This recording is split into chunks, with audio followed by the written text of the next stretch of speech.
원화 현금은 쓰레기다. 인플레이션에 취약할 뿐만 아니라 위기 때 뭐 전혀 가치가 오르는 게 없어. 그러면 집을 사지 말자는 거죠. 어떻게 하냐? 지금 월세가 굉장히 매력적이다. 그래서 삼성전자 주가가 언제쯤부터는 좀 잘 오를 수 있을까요? 올해는 지나야 될 것 같아요. 아, 올해는 좀 많이. 왜냐하면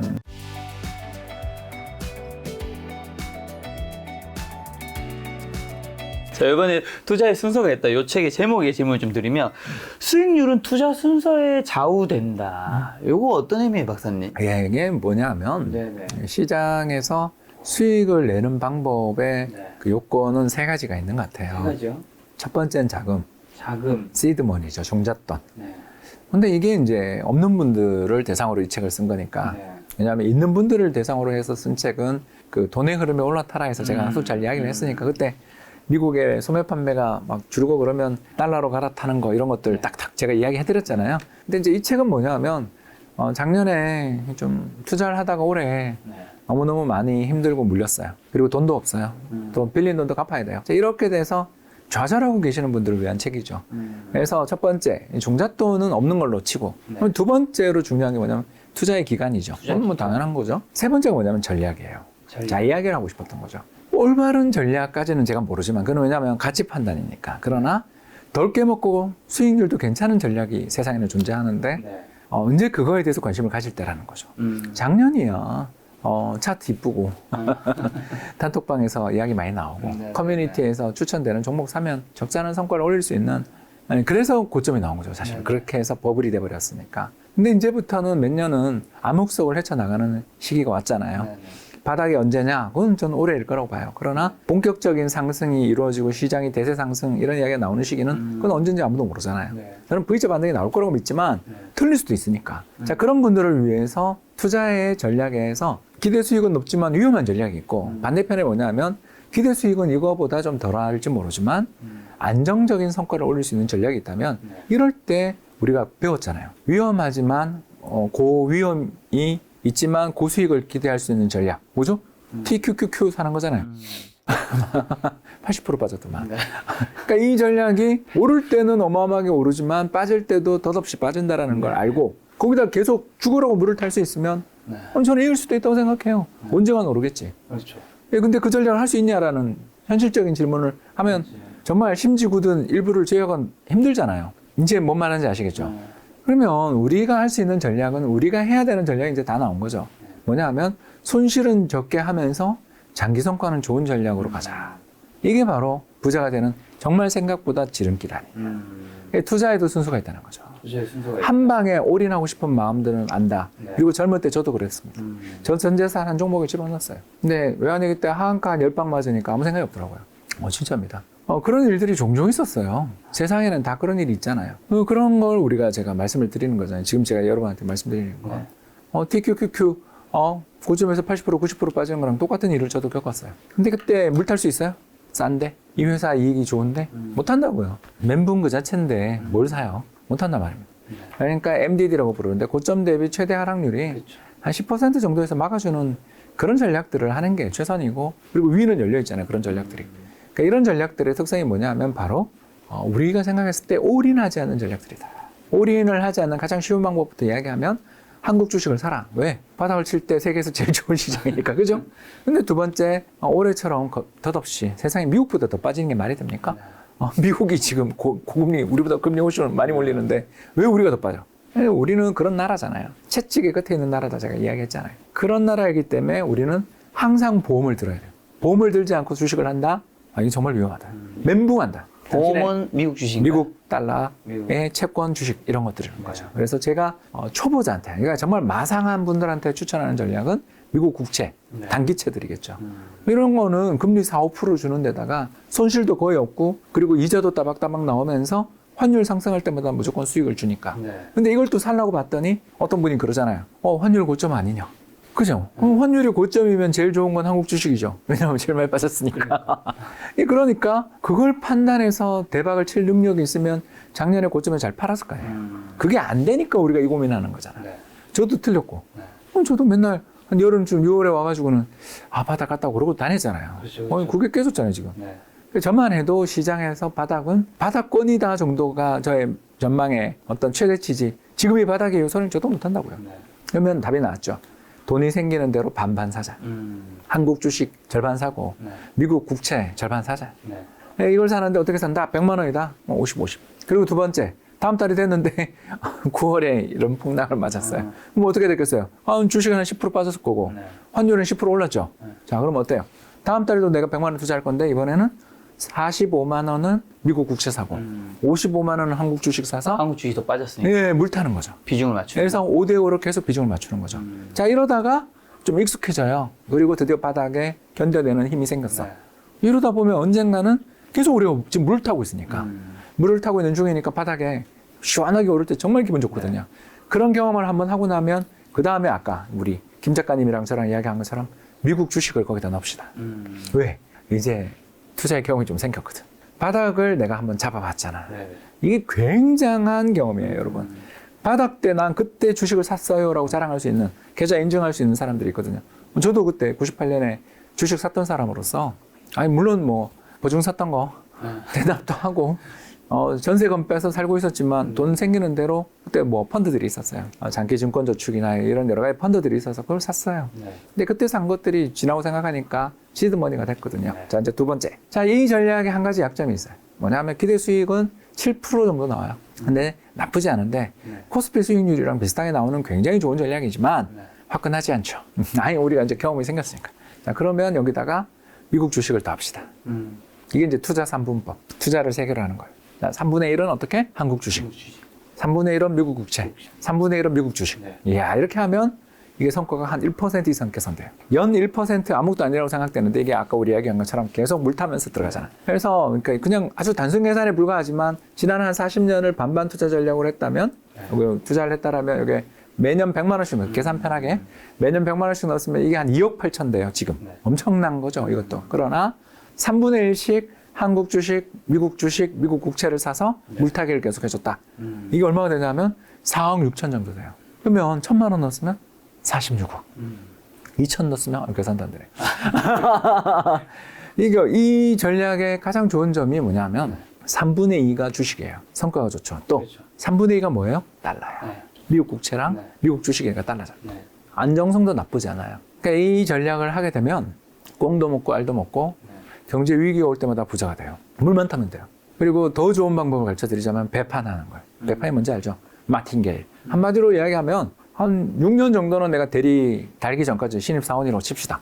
한 6년 정도까지는 팍팍팍팍 기면서 연봉도 별로 안 높지만 한 5, 6년 지나서 대리 연봉 딱 될 때가 보통 제일 많이 연봉이 오르잖아요. 그때 불입하는 걸 100만 원씩 우리가 불입하던 걸 200씩 불입하는 거예요. 이런 식으로 불입하게 되면 이게 돈이 부는 게 갑자기 속도가 확 빨라지거든요. 정말 재밌어요, 그때. 네. 그러다가 과장됐어요. 400 불입할 수 있죠. 네. 아니, 이제 대기업 다닌다고 칩시다. 네. 그러면서 400 불입. 그러다 부장됐어. 800 불입. 네. 아니, 힘들겠지. 그렇지만 이런 희망의 회로를 우리가 한번 돌려보다 보면 상상이라도. 상상을 하다 보면 내가 굳이 20년 다닐 필요가 없어요. 직장 생활 20년, 30년 그럴 필요가 없어요. 내가 원할 때 네. 사표를 낼 수 있어요. 그 원할 때 사표를 낼 수 있는 그런 시기들이 항상 그렇지만 경제 위기 때 올해 같은 해에 물 탄 사람에게 그 다음에 스노우볼이 구르거든요. 그렇죠. 왜냐하면 그 다음 해가 항상 우리나라 시장은 좋으니까 경제 위기 다음 해가 시장이 나쁜 적은 없어요. 네. 그러니까 마이너스 성과는 없어요, 거의. 네.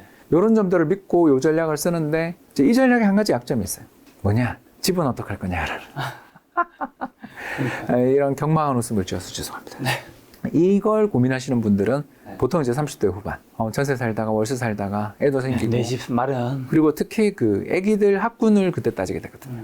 집을 사야 되는데 학군지 집값이 얼마나 비싼데 힘들죠. 제가 그럴 때 추천을 드리고 싶은 전략이 탈무드 전략. 탈무드 전략. 탈무드 전략이 뭐냐면 유대교의 경전이에요. 네. 여기 보면 딱 이렇게 나와요. 재산을 3개로 나누어 투자해라. 3개로. 예, 첫 번째가 뭐죠? 현금. 언제 어떤 일이 생길지 모르니까. 네. 현금. 두 번째, 사업.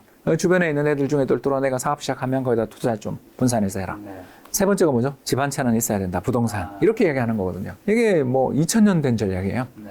불페이 전략이라고 저희들이 부르죠. 물론 유태인들은 부동산들을 못 사고 그래서 금융으로 천재들이 됐습니다만 아무튼 간에 이 전략이 굉장히 매력적인 전략인데 이걸 우리나라에 적용을 할 수가 있어요. 어떻게 한다? 자, 똑같아요. 1. 한국 주식 사라. 사업. 두 번째 현금. 미국 국채. 그죠? 우리나라 원화는 현금이 아니에요. 제가 누차 이야기하잖아요. 원화 현금은 쓰레기다. 인플레이션에 취약할 뿐만 아니라 위기 때 뭐 전혀 가치가 오르는 게 없어. 지금 달러만 오르잖아요. 그렇기 때문에 달러 자산이 곧 현금이에요. 자, 그러면 세 번째가 뭐죠? 부동산인데 우리나라 부동산은 3분의 1씩 분산해서 살 수가 있어요, 없어요? 없죠. 그런 자산이 없어요. 자, 그러면 어떻게 하면 돼요? 미국 리츠를 사면 되죠. 예, 이거가 핵심이에요. 미국 리츠 지금 뭐 VNQ라든가 이런 것들을 한번 조사해 보시면 다 배당 수익률 4%인 거예요. 그리고 미국 집값이 폭락하고 있기 때문에 리츠도 되게 싸요.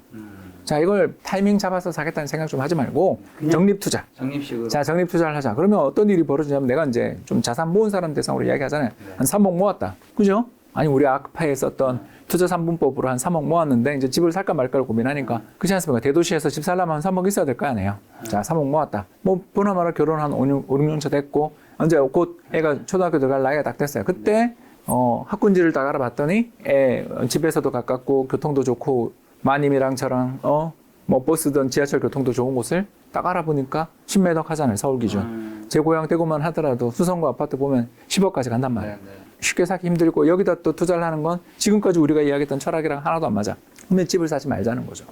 어떻게 하냐? 지금 월세가 굉장히 매력적이다. 그러면 우리가 월세 강남에 있는 아파트 몇만 원 주상복합도 월 300이면 죄송합니다. 떡을 쳐요. 맛있게 배부르게 먹을 수 있습니다. 근데 300만 원짜리 그런 우리나라의 월세를 내는 곳들을 살펴보면 대부분 강남에 있는 굉장히 특 1급의 주상복합들이거나 대형 평수 아파트인데 그런 거 아닌 데를 찾으면 100만 원대도 숱하죠. 이해되시죠? 자, 그런데 우리가 아까 잠깐 이야기했잖아요. 3억 정도의 자산에서 만약 연 7에서 6% 정도 되는 꾸준한 인컴 게인이 나온다면 이거는 굉장히 문제없이 우리는 월세로 바로 갈 수 있는 터전들을 만들 수가 있는 거죠. 뭐 가장 대표적인 게 한 1억을 예를 들어서 VNQ 투자를 했는데 연간 400만 원 정도의 배당 수익이 나온다. 배당 수익 그보다 사실 더 나오겠지만 이제 그런 가정이죠. 또 채권을 투자했는데 우리가 지금 투자한 채권이 금리 4%짜니까 역시 또 거기서 400만 원 정도의 그럼 800만 원이죠. 이거 두 개만 해도 800만 원이죠. 배당 재투자 안 해도 되는 거죠. 그러면서 주식에서도 또 배당이 나오죠. 2% 정도. 이것만 해도 연 1000만 원 정도의 배당을 갖고 월세 플랜이 나오고 그 월세 중에 일부는 또 우리가 월급으로 조금 더 내면 되는 거고요. 그러면 학군이 좋은 데로 이사 갈 수 있지만 이 과정에서 또 우리는 뭐가 기대되죠? 만에 하나 집값이 상승하면 미국의 리츠가 날아가겠죠? 우리 작년에 날아가는 거 봤죠? 또 두 번째, 한국 주식시장 심하게 나빴다고 회복되는 시기 따블은 일도 아니죠?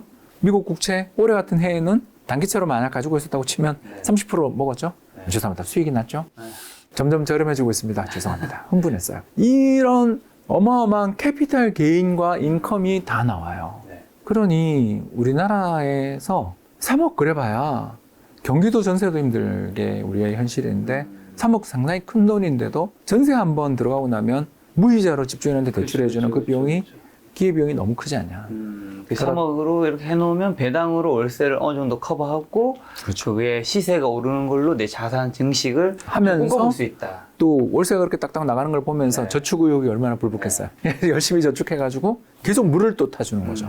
그 자산 배분 전략들의 성과들을 가지고서 물을 타주는 거죠. 그러면 여기서 조금만 구체에 들어가서 미국 이제 주식을 사신다고 했을 때 그 리츠라고 산다면 아까 VNQ 네. 또 다른 게 뭐 한두 가지 있을까요? 예, 뭐 나쁘지 않은데 REM도 한번 찾아보시면 이거는 배당은 더 좋은데 가격이 좀 잘 안 오는 특성이 있고 또 하나 우리가 추천해보고 싶은 게 MBB라고 되어 있습니다. 이건 뭐냐면 미국 모기지 채권에 투자하는 건데 이게 금리가 6%예요.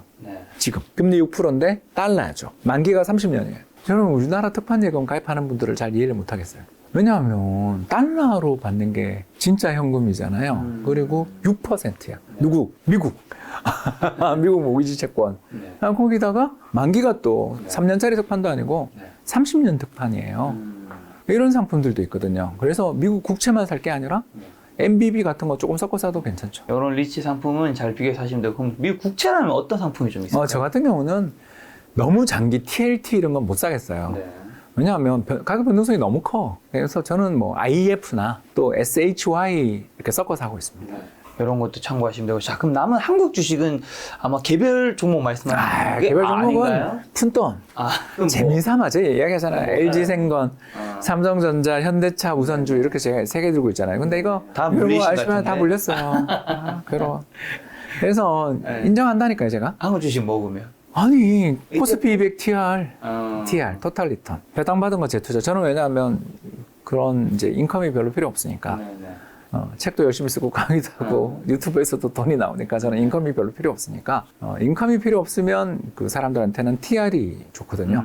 TR이 뭐냐면 토탈 리턴 펀드라고 해서 배당을 재투자해 주는 펀드예요. 그래서 매력 있죠. 굉장히 매력 있습니다.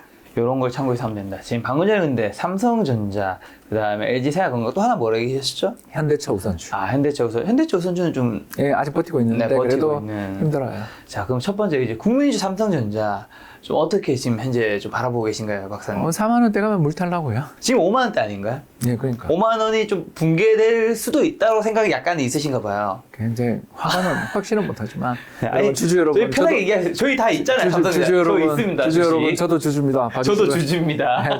제 말이 마음에 안 드실 겁니다. 마음에 안 네. 드시지만 자세를 바로 해야지. 오늘 얼마지? 네, 말씀해 주세요, 빨리. 참 그런 걸 또 주가를 확인하고 그러냐. 마음이 아프다. 네. 마상. 오늘 좀 올랐네요. 그래도 53,400원. 예, 근데 저는 삼성전자를 3만 원대 매매를 적극적으로 했던 사람으로서 네. 제 평균 단가 보니까 36,000원이더라고요. 네. 예, 그만큼 저는 폭락할 때 좋아합니다. 왜? 1년 지나고 난 다음에도 이익이 지금보다 줄겠냐. 환율이 이렇게까지 올라 있는데 이거 하나 믿고 하는 거죠.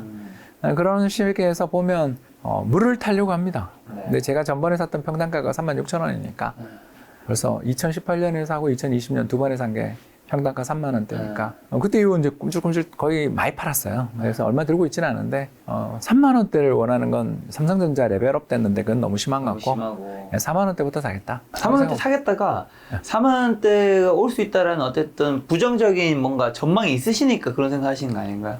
이게 클라이맥스가 나왔나는 잘 의문이에요. 아. 그러니까 셀링 클라이맥스는 외국인이 만들거든요, 우리나라. 네네네. 외국인이 진짜 하루에 몇백만 주씩 파는 날이 나왔는가? 그건 아니잖아요, 아직. 네네. 그래서 그런 이야기예요. 저는 정말 그때 미국의 엠모 증권이 그 옛날 액면 분할하기 전이었는데 네. 삼성전자 하루에 100만 주 셀을 6번인가 7번 연속 내는 그 주문 받았던 기억도 나고 그렇거든요. 그래서 정말 무서워요, 그런 거 네. 보면. 2000년에 있었던 일인데 네. IT 버블 붕괴될 때 그런 네. 일이 있었는데 진짜 무섭더라고요, 그럴 때는. 그 엠모 운용 잊지 않겠다. 한국을 정말 마지막으로 다 팔 것처럼 팔았는데 약간 뭐 부정적인 거 여쭤봤으면 그래서 삼성전자 주가가 언제쯤부터는 좀 잘 올 수 있을까요? 올해는 지나야 될 것 같아요. 올해는 좀 많이 왜냐하면 연말에 할리데이 쇼핑 시즌이 1년 장사 60%인데 이거 완전 횡할 것 같아요. 그래서 이제 벌써 그게 징후가 저는 보이기 때문에 실업률 오른다고 주장하는 건데 소매 판매 쪽 데이터들이 다시 나빠질 가능성이 상당히 있고 그럴 때 삼전의 주력 핵심 이익 머신인 반도체 쪽이 좀 어렵지 않겠나. 그래서 그 충격은 한번 받아야 되지 않겠나. 안타깝게도 그런 건 있어서 그게 먼저 반영되고 있는 거라고 봅니다. 책에 보면 세계적 경제 전문지 블룸버그는 노후의 암살자로 불리는 인플레로 인해 중장년층은 죽을 때까지 돈 걱정에 시달려야 할지 모른다는 경고도 덧붙였다라는 코멘트가 있던데 중장년층의 경제적 빈곤이 실제로 정말 얼마나 심각한지랑 그 빈곤에 시달린다면 어쨌든 사회적인 그런 구조적인 문제도 있겠지만 그 중장년층에 해당하는 그 개인들은 뭘 못하고 있기 때문에 그 다음에 좀 뭘 하면 우리가 이제 그 경제적 빈곤을 좀 안 맞이할 수 있는지 제가 알고 있기로 노인들의 자살률이 대한민국이 그게 굉장히 높은데 그 1위가 경제적 빈곤이더라고요. 네, 전체 노인 65세 이상 노인의 40% 정도가 빈곤선 아래에 있습니다. 우리나라가요? 예.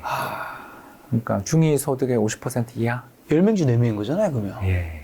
네, 그만큼 못 살아요. 부자도 노인들한테 있는데 가난한 분들도 노인들이 집중돼 있죠. 왜 그런가에 대해서는 여러 이유가 있지만 두 가지 하나만 이야기하면 첫 번째는 정보통신혁명이 벌어졌던 90년대 이후 외환위기가 터지면서 세상이 전부 정보통신 쪽으로 갔는데 나이가 드신 분들일수록 그런 시장의 흐름, 세상의 흐름을 잘 적응 못해서 그렇죠. 그때 잡을 잃어버린 다음에 좋은 직장을 잃어버린 다음에 다시는 좋은 직장으로 복귀를 못하면서 생애에 걸친 근로소득이 줄었을 가능성이 높죠. 이제 그 결과로 두 번째가 뭐냐면 국민연금을 세금으로 인식하고 국민연금을 잘 못 내시고 맞아. 예, 또는 뭐 자영업 하시는 분들은 최저소득으로 거의 대부분 신고하시잖아요. 국민연금 그 타가는 금액이 별로 그렇게 높지 예, 않다면서요? 그래서 우리나라 국민연금 지금 현재 이미 받으시는 분들의 평균 수령액이 52만 원입니다. 월. 그럼 정말 낮은 거죠. 이 기초연금이 20만 원인가 그러니까 이게 기초연금 대비 국민연금의 매력이 대부분의 경우는 그렇게 크지 않아요. 네, 그렇게 그 돈 낼 필요가 없다는 생각도 들 정도입니다. 이제 이 문제를 해결하기 위해서는 우리가 어떻게 해야 되냐? 네. 뭐 정부가 도와줘야 되겠죠. 왜냐하면 이분들이 열심히 일을 안 하신 건 아니잖아요. 그렇죠. 정부에서 도와주는 게 첫 번째고, 두 번째가 이분들의 자산들을 그래서 한번 살펴보면 대부분 부동산이에요. 자, 이제 오늘 팁을 하나 드리겠습니다. 주택연금 가입에 적깁니다. 하루라도 빨리 주택연금 가입하세요. 네. 왜? 주택시장은 저는 지금 굉장히 힘들어질 거라고 보는 입장이잖아요. 네. 지난번부터 계속 부동산은 정말 조심해라. 근데 금리가 높아요. 그죠? 그러니까 가격은 역사상 최고치에서 빠지려고 그러는데 금리는 되게 높죠. 네. 예, 주택연금 가입하면 주택 가격이 추가로 하락하는 거에 리스크를 해지할 수 있고요. 이자율이 높아졌기 때문에 주택연금 수령 금액도 엄청 높습니다. 지금. 네. 그러면 노후 문제가 기초연금까지 하면 거의 해결이 됩니다. 주택 있으신 분들은 어떻게든 지금 빨리 주택연금 가입하십시오. 노후령층들은. 이렇게 되고요. 두 번째, 근데 나 돈이 없어요, 박사님. 집도 없어요. 라는 분들한테는 오늘 우리가 설명드렸던 여러 가지 전략들을 가지고 최대한 은퇴를 늦추는 수밖에 답이 없는 거죠. 내가 일을 해야 되는. 네, 그건 어쩔 수가 없죠. 네. 왜냐하면 우리나라에서 해주고 있는 기초연금 또는 국민연금이 큰 도움이 안 되는 데다가 그런 상황에 처해 있는데 아이들한테 이전 소득, 이제 용돈 받는 거가 가능하면 좋은데 안 가능하죠. 정말 힘들잖아요. 네. 저희 세대가 아마 부모님 용돈 드리는 마지막 세대 아닐까 저는 생각하는 게, 저희는 당연한 의무처럼 받아들였지만 과연 그렇게 지금 될까? 앞으로는 쉽지 않을 거라고 생각하고, 저도 아들들한테 그러거든요. 엄마 아빠 걱정할 필요 없다. 네. 그리고 우리가 벌어서 먹고 살 테니까 너네는 우리한테 뭐 그런 거 신경 쓰지 말고 네가 잘 살아라. 네가 하고 싶은 거 하고 살아라. 이게 대부분 부모님의 말씀이잖아요. 세대가 다르다. 근데 위에 분들은 안타깝게도 그걸 요구할 가능성이 높고 의존하지 않으면 힘들잖아요. 네. 이런 분들한테 드릴 수 있는 답은 그냥 예금만 주구장창 하지 마시고, 지금 오늘 이야기했었던 전략들 중에 마음에 드는 전략 한두 개라도 꾸준히 한번, 매매가 어렵다면 증권사 가서 하시면 되잖아요. 그 증권사 가시면 무조건 매매를 할 수 있어요. 수수료가 좀 들어서 그렇지. 그럼 수수료가 지금 문제입니까? 지금 모든 그런 자산의 포트폴리오나 이런 것들이 전혀 짜여져 있지 않는 상태에서 노후를 맞는 것보다는 지금이라도 하는 게 낫죠. 그렇죠. 제 지난 추석 때 이제 대구에 고향에 갔었는데 우리 저희 같은 이제 아버지께서 동향입니다. 이제 카페에 앉아서 이제 갑자기 분위기 잡으시더니 아버지한테 제가 이제 용돈을 한 달에 한 번씩 자동이체 걸어놨는데 그거 좀 올려달라고 착한 아들이다. 올려드리고 왔어요. 착한 아들이다. 아니 아까 박사님 세대에서 이제 그게 마지막이라고 하셔서 아닌 분들도 있다. 같은 X세대? 아버지 행복하십니까? 전 그 취직하자마자 계속 효자시네요. 드렸기 때문에 장가를 어떻게 하나 모르겠습니다.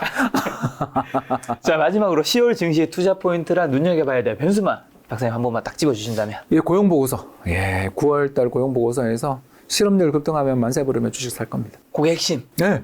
그건 정말 다음 주잖아요. 네. 바로 눈앞에 왔습니다. 알겠습니다. 여러분 그거 하나 확인하시고 투자 매매 타이밍에 좀 참고하시면 좋을 것 같습니다. 오늘 만나는 손님은 홍시호 박사님이었습니다. 지금까지 여러분 소중한 시간 함께 해주셔서 정말 감사합니다. 오늘도 금작가였습니다. 고생 많으셨습니다.